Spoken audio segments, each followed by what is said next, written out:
so much for this kind introduction, and thank everyone for joining us in this session where I'm going to talk about my favorite topics, combining research and coaching. So I'm greeting you all from Graz, Austria, and I wish you a good morning, good evening, or good afternoon, whatever time zone you are at. And I'll start with slide sharing. Maybe you just give me a quick feedback if you can see my slides now in the full screen mode. Fantastic. So thank you very much.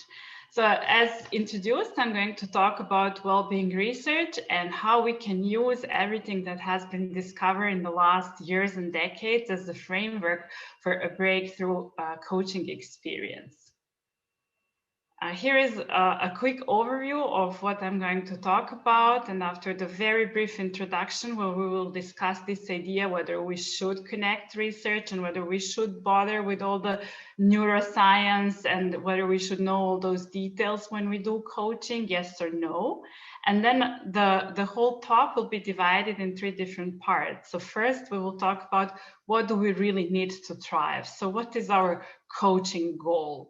And I'm going to share some highlights from the well-being research, some amazing science of life values, and then we'll go to the part 2 and discuss why those concepts that we so heartedly believe that they're going to work, why they don't really work as well as we expected. And I'm going to introduce 3 different concepts that we discovered in our research that could serve as an explanation how we can enhance the current research and also enhance the coaching practice, and then how we can use all of that to create a framework for really breakthrough coaching. And just at the beginning, I have to say that during the discussion, some parts of the presentation will also present my personal opinion, as you see, as I have a brain, I'm probably a little biased when I talk about my own research and experience in coaching.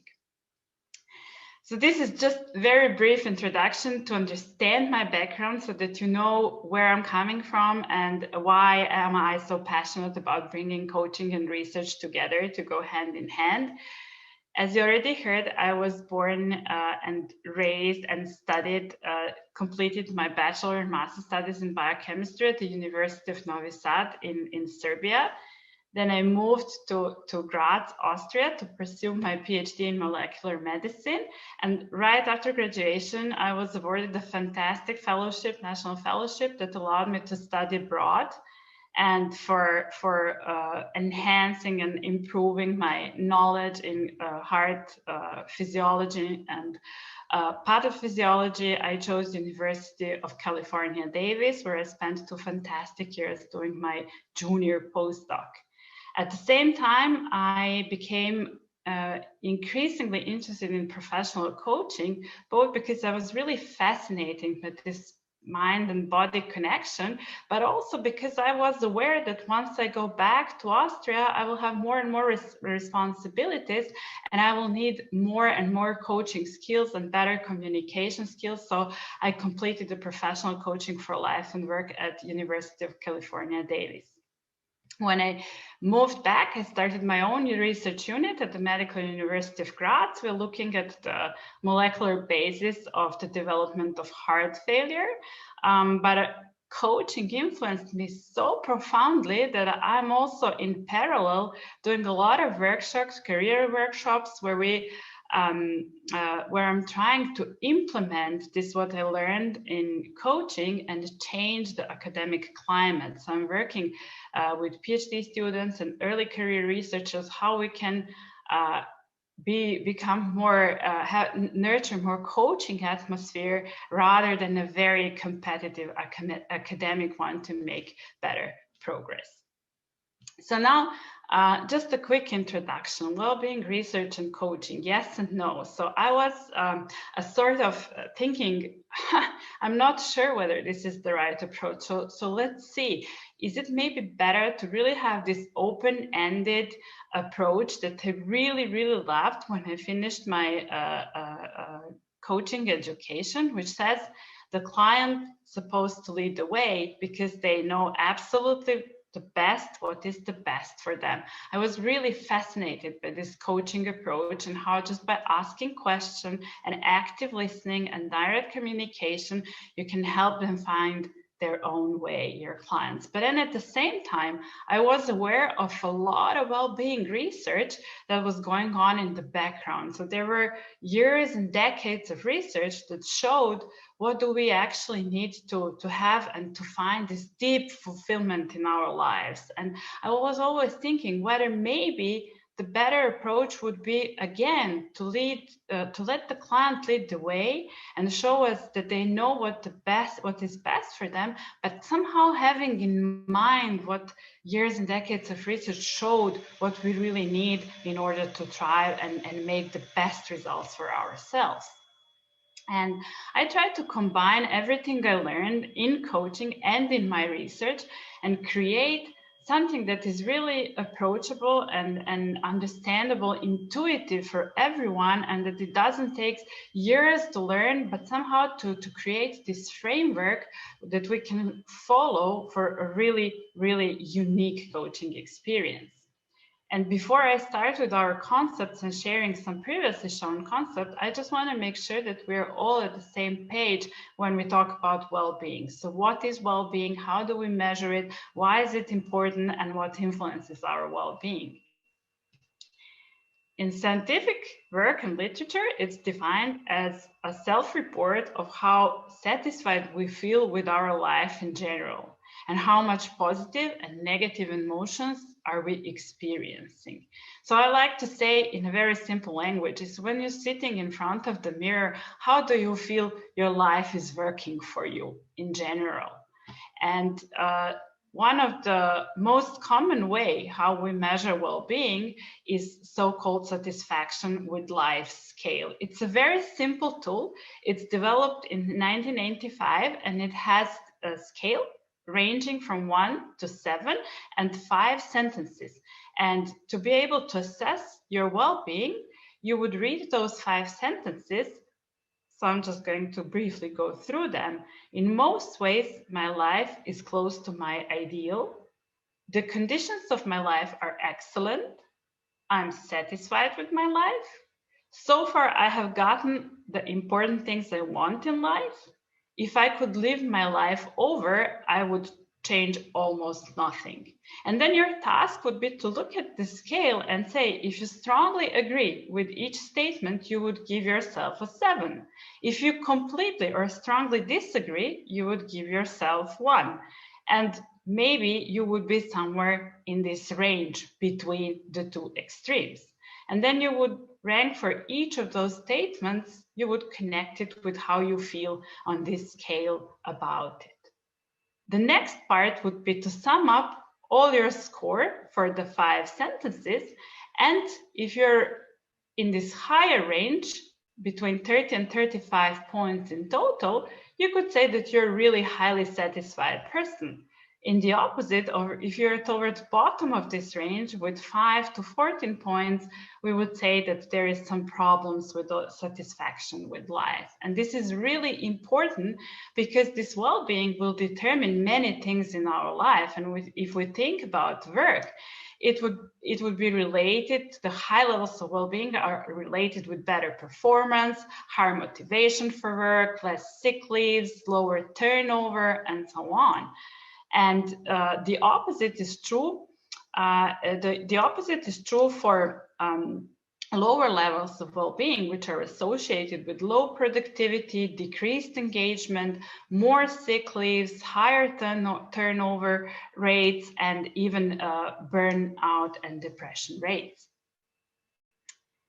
And then, of course, the question is, can we change, and how can we change our levels of well-being? And if we look at this first question, can we change our levels of well-being? I think the best and most complete answer that you will find is in this book written by Professor Sonja Lyubomirsky, The How of Happiness, where her short version of her of her answer is yes, we can, but up to our set point.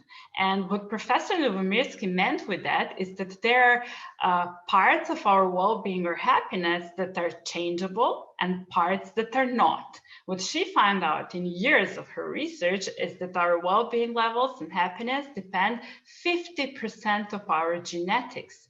And good or bad part of that, depending on which kind of happiness and well-being genes we have, is that we cannot control this part. But then I was really surprised to learn something, and that's that our circumstances, which I believed are very, very important, whether we're healthy or not, whether our financial situation is good or not, whether we have a degree or not, whether we are in a relationship or not, account only for 10% of our well-being. And a big portion, a big part of this pie of our well-being depends on our internal state of mind and the intentional activity that we are doing on a daily basis. And this is where coaching comes into play. This is something that we can increase and enhance for our clients through a great coaching experience. So what do we need to thrive? What are the elements of well-being?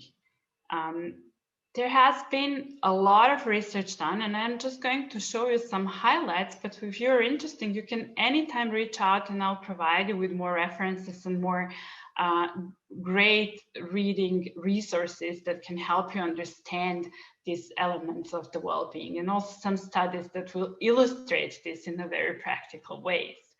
So there are three key elements that are crucial for fostering well-being. The first one would be feeling self-directed. The second one, feeling competent. And the third one, feeling connected. And this is called 3 basic psychological needs. Those 3 needs are the basis for the theory of self-determination, which is a fantastic theory which describes and differentiates what humans, what all of us, depending where we are coming from, which age we are, what we really need to thrive in our lives. And they define those 3 needs. Autonomy as the need to determine the course of one's own actions in life and act in harmony with own interests and values. Competence would be the need to feel effective and contribute to the greater good and the welfare of society and of others. And relatedness, the need to feel deep connection and attachment to other people. And then there is something really important to distinguish needs from our wants and wishes and intentions and so on, is that irrespective of what we personally believe about those needs, or we believe that this theory is right or wrong, the satisfaction of those 3 things will bring us the higher levels of well-being. In contrast to when those 3 needs are not satisfied, either we believe in them or not, they will influence our well-being in a detrimental way. The authors of this theory, Ryan and Daisy, describe it in a similar way as, for example, vitamin C. So whatever you think about vitamin C, that it's important, crucial or not, its deprivation is going to lead to scurvy. And this is the same with those basic psychological needs. And the other thing is, this is why this theory is called the self-determination theory, because when those 3 needs are satisfied, they're releasing our superpower, our intrinsic motivation, our self-determination to do great things in life. And now the next big question is, how do we satisfy those basic psychological needs? Because in ideal world, just hearing, oh, we have those needs would immediately mean that we can tomorrow do something about them and bring more well-being into our lives. But I'm going to show you in the next couple of slides that the situation is a little bit more complicated than that. So there is a connection between our needs and values and behaviors, what I like to call the cause and effect relationship between those elements that ultimately determines our levels of well-being. And I always like to represent it in form of this apple tree, analogy of the apple tree, which I call the tree of life. And I'm going to show you how this works, how this interaction works. So in the basis of this tree, the root of this tree are our three basic needs for autonomy, relatedness, and competence. And we have a natural human tendency, just because we're human, we have the tendency to satisfy our three basic psychological needs. And then the situation gets a little bit complicated. So we strive to meet those needs by acting on the values that we believe are important for feeling autonomous, related, and competent. And the thing is, what makes each of us unique is that we all have a different blueprint of our own values. So the way how we search our need, for example, for competence, to satisfy our need for competence, will be very different. I'll pick different values than you or your brother or a person with your same name that lives in the other part, on the other part of the world. And then the purpose of those values and of our value system is to help us choose between different behaviors that on a daily basis, which supposed to serve the satisfaction of our values, through which we will satisfy our basic needs. And if there is one thing that you will take away from this webinar, please make it this idea of how our needs and values and behaviors are connected. And when they work, all three, when they are aligned and work together, what we have is this nice blooming tree that bears a lot of fruits. We have a good level of well-being. And because life values represent such a crucial part of this whole theory, and they connect our needs with our behaviors, I want to zoom in now and share a little bit more in details the science of those life values. So when we talk about them, the first person and the first work that we have to mention is Milton Rokic, and his work of human values, I dare to call him the father of human values, taught us two key lessons about the values. Lesson number one is that virtually every decision, no matter how big or small, starting from whom to marry, right down to which toothpaste to buy, is rooted in a value we hold and our beliefs around that value. And the lesson number two is that if we want to make a deep-rooted change in behavior, so to change behavior for better, to serve us better, it requires to re-evaluate our value system, find the consistencies and inconsistencies with this system, and try to align our actions and our values. And this has been described in the late 70s. A lot of this work has been done in the early 70s. And from this research, a conventional coaching practice emerged. I'm sure that you already tried this exercise, that you may even use it with your clients. And it's a really worthy one. So I'm just briefly going to describe how it works. First, you would get a list of values. There are so many different lists of values freely available on the internet. You can find them in many different books. And then you would have your client research this list, try out all different words, see what the gut feeling is saying, and they would pick top 10 values, which for them represent what is the most important to do well in life. The next step then would be to rank order those values from 1 to 10 and see which are the most important and the most influential values for this person.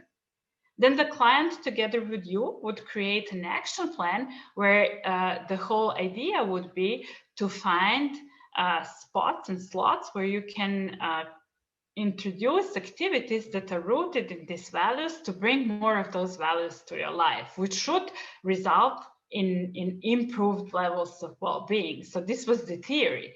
But the practice showed that this doesn't really work on the long run as we expected. And now I'm going to introduce some challenges. Why do we think, how we recognize that this approach is not working on a long run as we wanted? So the challenge number one is that we're not always walking the talk.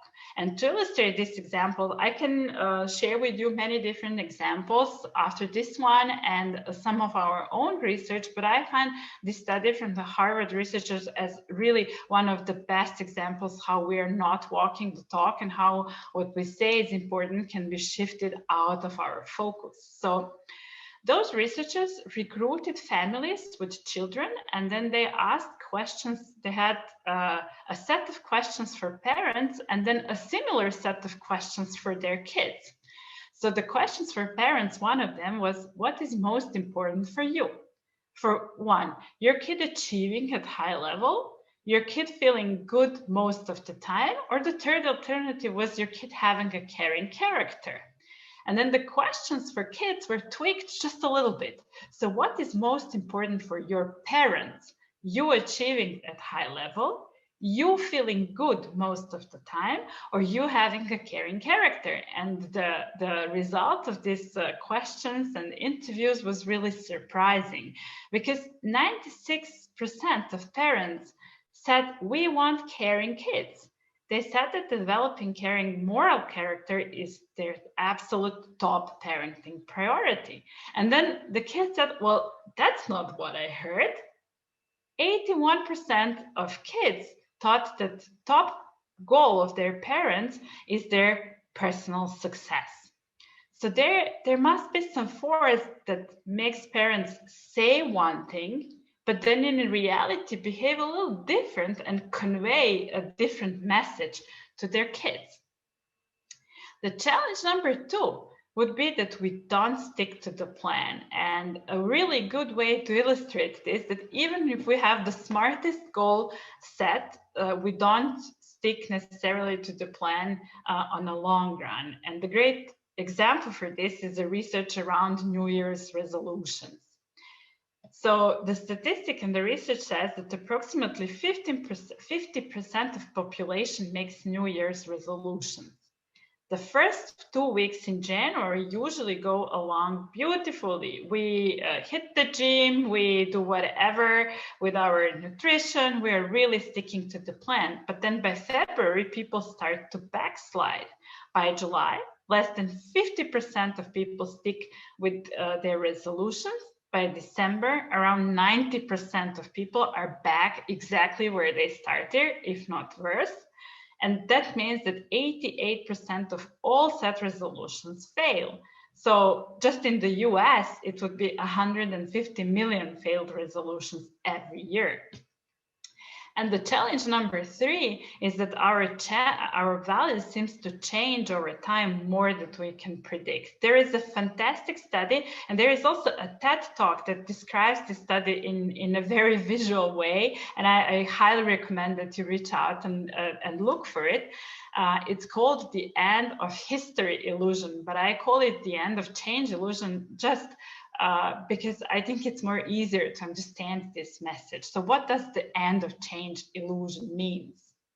It means that no matter our age, we always underestimate how much our values are going to change in the future. So let's look at this example. Let's say this was a 20 or 18-year-old individual who was asked to assess. So the first question was to assess how much your values changed in the last 10 years.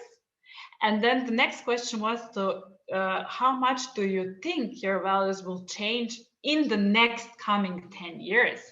And then this person would say, my values changed tremendously in the last 10 years, and they will not change much in the future. And this was true no matter the age of the participants. So ranging from age 18 to age 68, everyone underestimated how much their values are going to change in the next 10 years, which means that life values change over time more than we predict, which have us making decisions that our future selves are regretting. So this, after learning all those evidence, it was obvious for me that we need to get more details about these values and understand them in a better and closer way so that we can really exploit and how we can change the behavior by looking at our values. And we came up with 3 different concepts that could explain this why don't we thrive. So the first is the rhetoric reality gap, core versus acquired values, and expectation reality gap. So when we talk about rhetoric reality gap, this is exactly what was described in this first study when the pairs of parents and kids were interviewed. We call this rhetoric reality gap the difference between what we say is most important to us and then the difference between how we act in reality. So what we did, we went, I connected with my research to the coaching community, and we developed tools that could actually measure the discrepancy between our stated values, so what we say is the most important, and the values that actually drive our behavior, decisions, actions, and priorities. So we call them driving values. And this is the result of our first experiment. We find that 95 of participants at our study reported that they have a difference, specific degree of difference between the top 5 stated and top 5 driving values. So if you look at this diagram here and these different bars in different colors, 0 would mean that none of the top 5 stated values, so what we say is the most important, matched our driving values. And then 100% would mean that everything we say is perfectly reflected in our behavior. As you can see, the majority of people find them somewhere in between. So there is a specific overlap between what we say, what is important, and then what we do in reality. And then we start asking, what could be this force that can shift our focus from what we say is so important for us? And then whole our theory about the organization of our value system came into the play. We discovered that we have 2 different sets of values, of which one is strongly supported by various social factors. And this is how we like to visually represent them. The first group of values would be our core values, our innate and inherent values, which are then surrounded by layers of what we call acquired values. And now we're going to zoom into the differences between core and acquired values and how we can use this knowledge for a better coaching experience. So let's first see how did we get those 2 different sets of values, because I'm a really molecular person and I hold a degree in biochemistry and molecular biology. This is how I saw it immediately when we started this, differentiating between these 2 different sets of values. I could say core values are sort of our psychological DNA. This is what we are. We are born with this. As we are born with our physical DNA, which then determines the different characteristics of how we look and how flexible our joints are and so on, our psychological DNA would be a profile of how we go about satisfying our 3 basic psychological needs.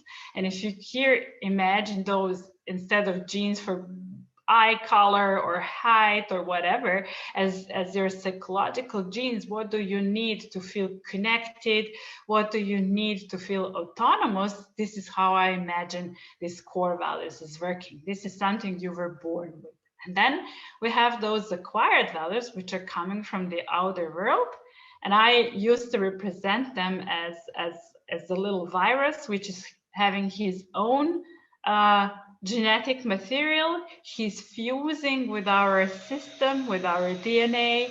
It's incorporating its own information into our DNA. And once those values are mixed, we cannot recognize our original files anymore. And the reason why this is happening is because this acquiring values process is happening at such an early age when we don't have neither knowledge nor experience to know what our core values are. And then we end up with completely mixed files, which we cannot sort out anymore, except by deep reflecting, which is going to be the topic of the next couple of slides. So where do we acquire values? Where those acquired values come from? The first layer of acquired values would be our microenvironment. This is the most intimate and the most effective way how we acquire our values, from our close family and friends. And here I just collected some of the examples of our clients which reported what would be the advice they got from their parents or guardians that stick with them the most throughout the life. And here are some examples. If you fail in school, you won't be able to get a job.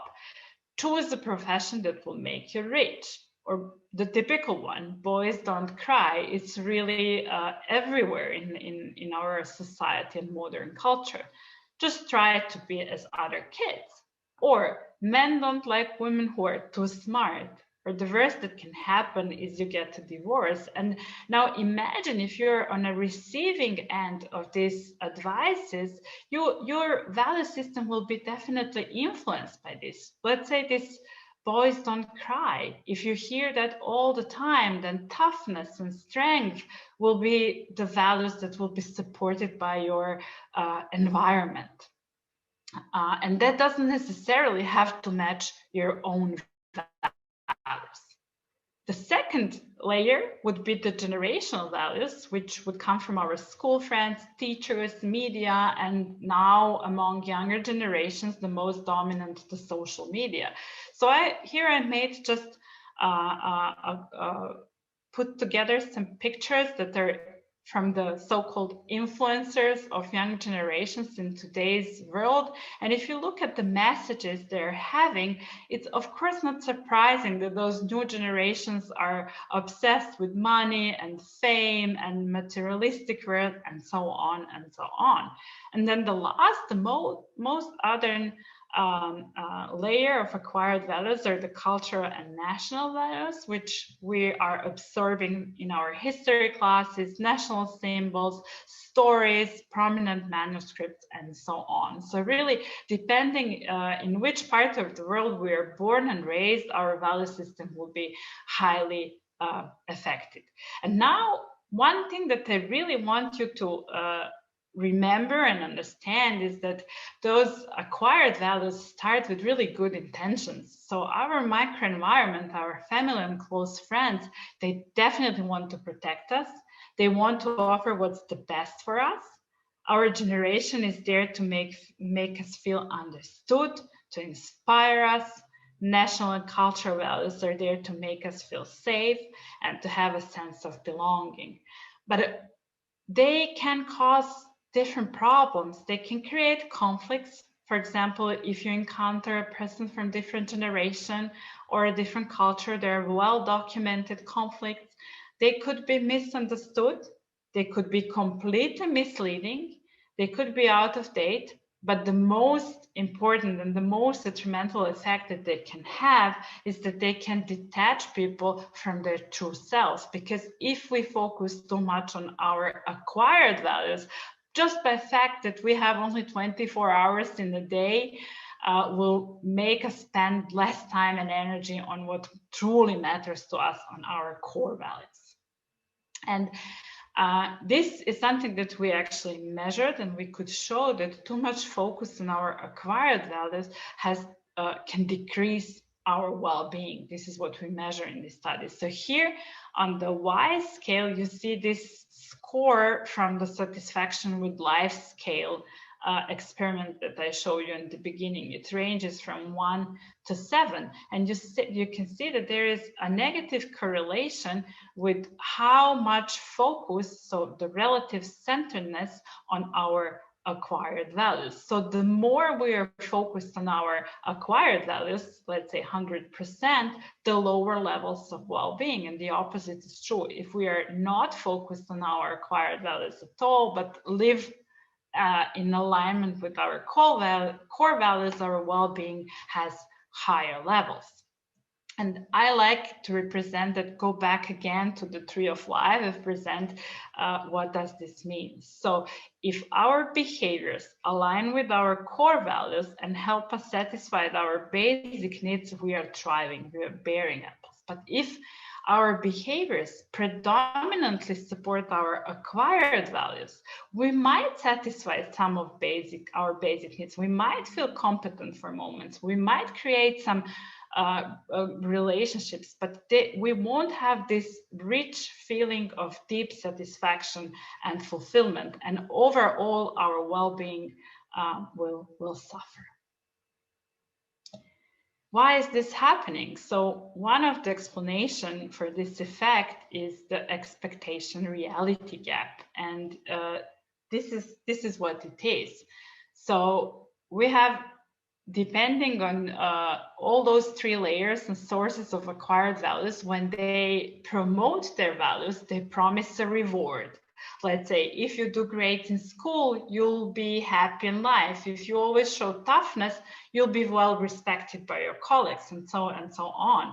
So they always come with a specific promise of a reward, which raises our expectations how those values will then influence our life and our reality. But then what happens is that this rich feeling of satisfaction is missing, and this is what we call expectation reality gap. So those acquired values, which are based on persistent voices of our surrounding that promise good and happy life if we do some things and avoid other things, very often do not bring us the same level of happiness as they are promised. And now, because I have two small kids and this is something really relevant to my life now, I'm going to show you how it looks like in my life now. So this is what we expect that we get, and this is inevitably the result that we get when we try to make these nice baby photos that we see in the internet. So why do we have this expectation reality gap? We studied that also in more details. There are two things that we want to mention when we talk about acquired values. So events that are rooted in our acquired values give us only intense but short-lived spikes of happiness and satisfaction. As you can see here in this diagram, let's say something great happened that satisfied one of our acquired values, and we experience this boost of energy and satisfaction, but it quickly fades away. The effect goes back to the original levels very fast. And we call the life based on acquired values, life of peaks and values. And then opposite to that, when we do things that are in alignment with our core values, we have a totally different situation. These core values give us lasting satisfaction. The positive effects accumulate over time. It doesn't necessarily have to be that strong, but it does accumulate over time. And there is a very short exercise how you can test that, how you can feel this long-lasting effect of the core values. So let's say, try to remember something that you really wanted to buy 10 years ago, whatever it be, a designer's bag or a book or whatever that you really wanted, and or a house or a boat or whatever. And how does that feel 10 years later? We can barely recall this great feeling that we had at the moment that when we maybe bought this thing. But then in contrast to that, if you remember things that were rooted in your core values, let's say you helped someone who was really in a need 10 years ago, and if you or did something or said something that really changed and helped this person create better life for themselves, when you remember this at this moment, it will still give you this feeling of satisfaction and great feeling that you did something that was rooted in your core values. So this is this long-term cumulative effect of your core values. So what can we do? This is, of course, the most important question for us. We can do, of course, coaching. This is the summary of everything, coaching, of course. And just to show you quick some results from our study, we showed that this effect where we really intensively talk about value system and help people create awareness around their value systems, that we can make amazing results. So if you look here, first conclusion was that we can help people orient away from their acquired values and more towards their core values. So here we have the control group. This is the baseline levels of how much focus they had in their acquired values. And then there was a random intervention where we talked with people around different areas of life, but nothing specific about value. So their relative centeredness, how much time and effort they dedicate to their acquired values, did not change over time. But when we help people design 3-session coaching that is really helping people understand this connection between needs and values and behavior, and then differentiate between 2 different sets of values, they can completely orient away and decrease by almost 10% how much time and effort and dedication is there for their acquired values. And most importantly, this could affect also our levels of well-being. So if you look here, this was the baseline of 2 different groups, control and the coaching group on this, again, on this scale, satisfaction with life scale. And if you look at the control group, which had the control intervention that was not value-based, we have no change in the well-being. But then when we have the coaching group, we have an increase in the well-being, which could stay even 1 month after the coaching session was terminated. It actually increased from the after the session 3 to 1 month follow-up. And I didn't show you this data because they are not yet published. This was published at this Harvard conference, but the other data are not published. We made also follow-up for 6 months, 12 months, and 24 months after the coaching, and we could show that the levels of well-being actually stayed at these higher values all this time. And as a general message to you, what is for me my top coaching goal, and which I want really to spread this idea, is to create the culture of awareness around first our needs, values, behavior connection, and then specifically the awareness around 2 different sets of values.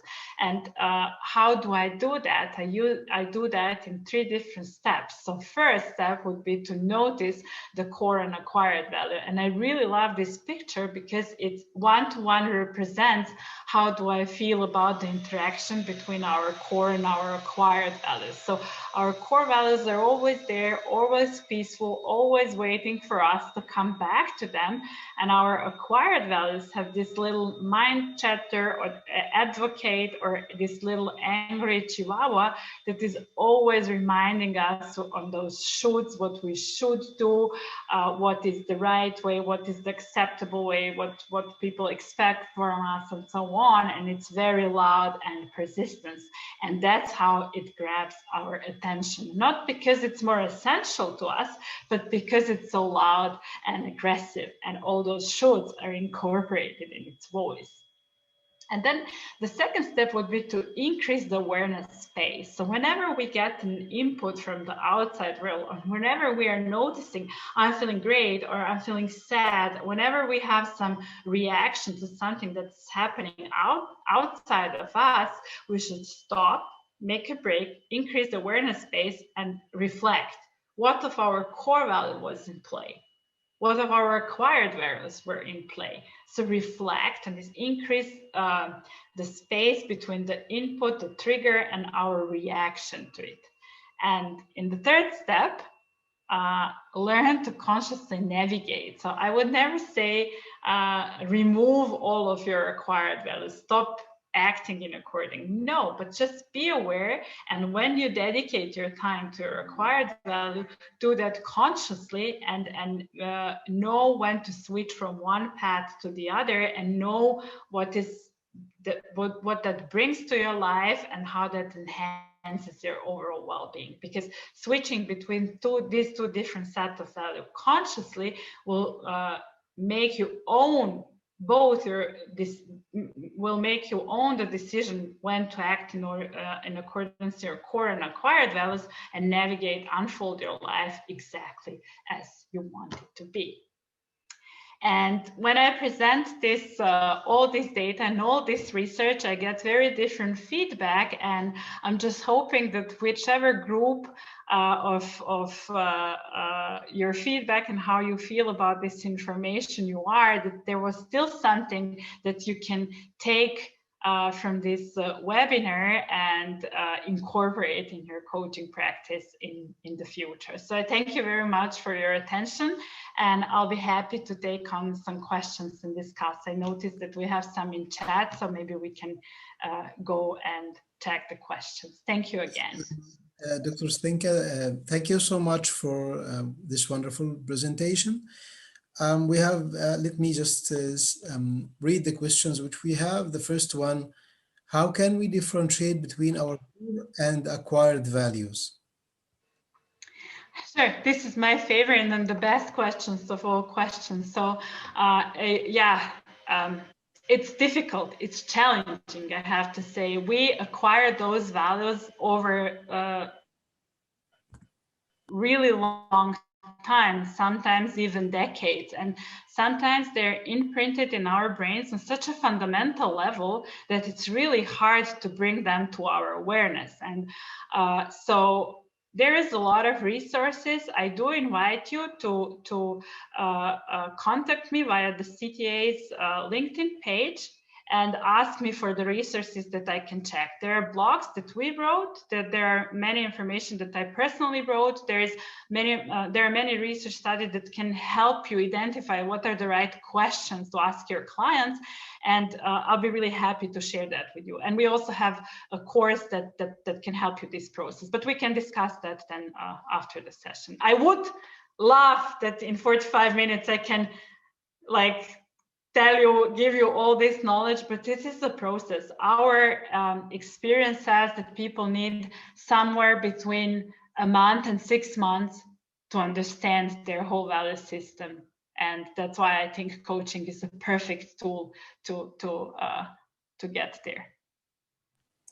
Thank you, Dr. Senka. And the second question is, where do core values come from? Also great question. So this is a matter of debate. I cannot say for sure because it's really hard to have a proof that it's all genetically and that we're born with them. But the reason why we strongly believe this is the case is because when we really, with our clients, and we really made a long-scale study and large-scale study, we noticed that people talk about these core values the same way. They use the same language as they use, for example, for describing the personality traits. This comes naturally to me. This is who I am. This is what I have been always. This is the only way I can imagine myself reacting. This is what I'm naturally driven to. So this is how I would say indirectly we connect that to the same type of information as our personality traits. So that's why we believe. And that is very opposing to the acquired value, because even when our surrounding is completely against our core values, we tend to stick to them. Just think about it. So this is something we cannot leave behind and not be. Thank you, Dr. Senka. And the next question is, how are you differentiating between values and beliefs? Also great question. Thank you for this one. So I would say these two are inseparable. And in all our training and studies, we always say that there are two aspects of values that we have to understand to have a clear picture, an X-ray view on our value system. The first one is what our values are. And then the second one is what our belief around this value is. And we can really not separate that. This is the whole program that we got. This is your value, and this is what is going to happen to you if you pursue this value versus if you don't pursue this value. And it comes as a package, value and a belief around that.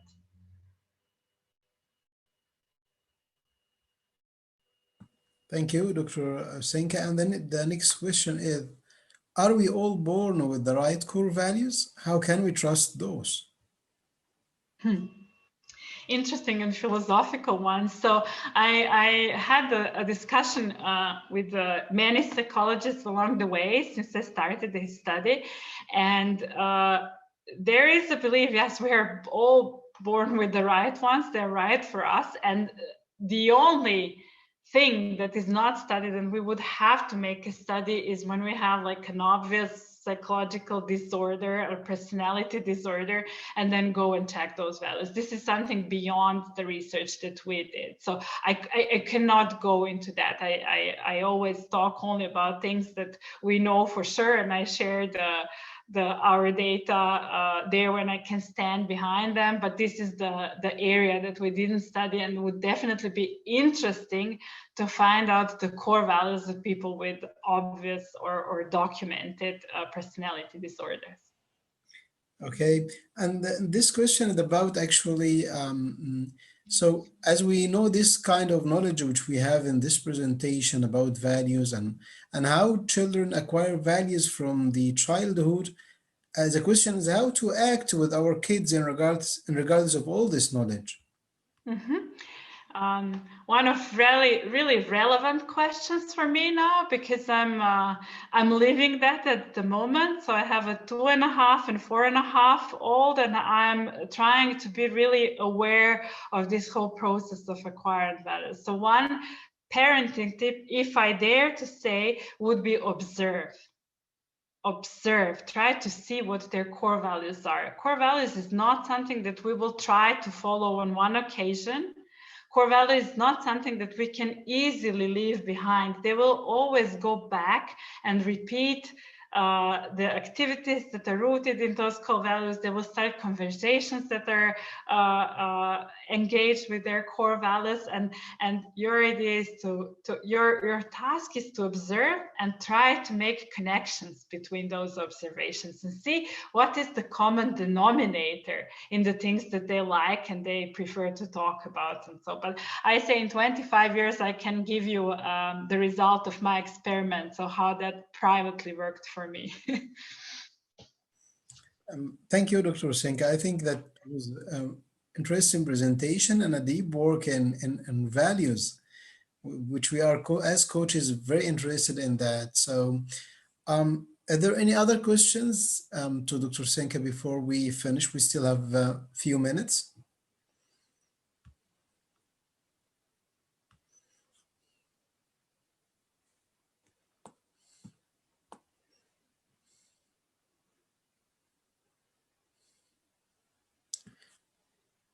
Maybe if there are no questions, I might want to give you 2 tips for like practical questions. So if we have time, what would be my number 1 tip, how to understand the acquired values of this first layer, the microenvironment?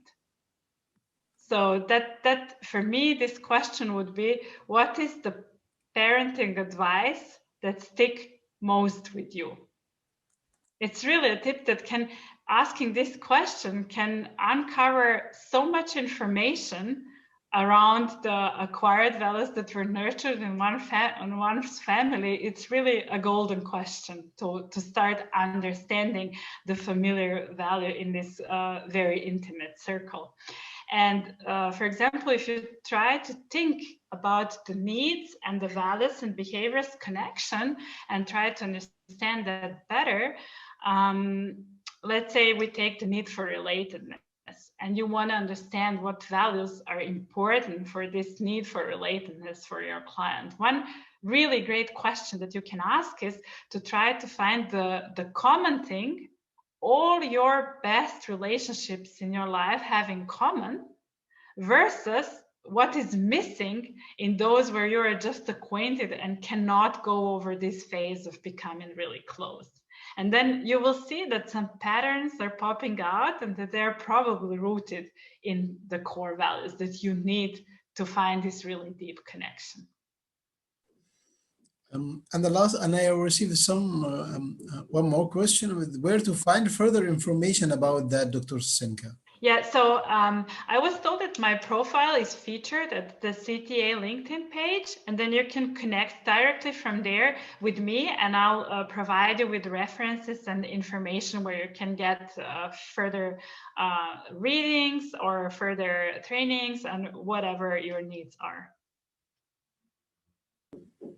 Thank you so much. Still, we have very few minutes. I see one comment.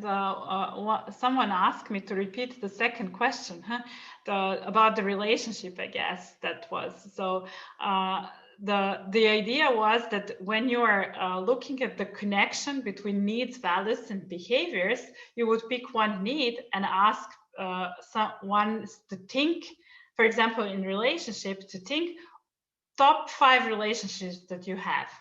What is the common denominator? What is in common for those 5?